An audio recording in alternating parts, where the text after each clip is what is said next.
छतु हेला जहर खाइबा परे सीधा जाई हॉस्पिटल रे। हाँ दर्शक बंधु, विषाक्त छतु खाई गोटे परिवार 3 जन गुरुतर असुस्थ होइथिबा खबर मिलिछि। एभले घटना घटिछि गजपति जिला मोहना थाना लारदुमा गाँव रे। गुरुतरंक मध्य 2 जन महिला एवं जड़े पुरुष अछंती। तेबे समस्तंकु चिकित्सा पई मोहना मेडिकल रे भर्ती करा जायछि। गतकाली मध्याह्न जंगलरू छतु आनी रोषेई करी खाइथिले। खाइबार किछि समय परे मुंड बुलाइबा सह 3 जनकर बांती होइथिला।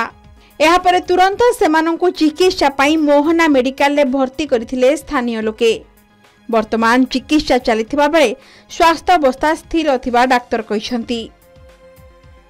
केते बेले खाइथिलो केमि कोन केते जन खाइथिलो 5 जन समस्त देह खराब अछि बर्तमान 3 जन का की छतु खाइथिलो ना से खाइबा सुतो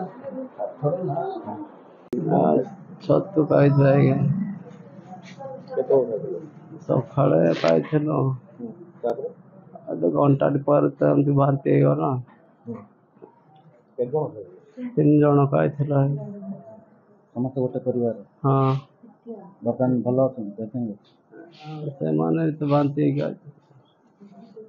से आम लातुरमा गाँव को 3टा पेशेंट आसछन्ती से तो 2टा फीमेल अछन्ती आ जण मेल तांको कहवा अनुसार से माने कोन जंगल को जाइथे सेठो हम छतु जंगली छतु आने की रांधी खाइथिले।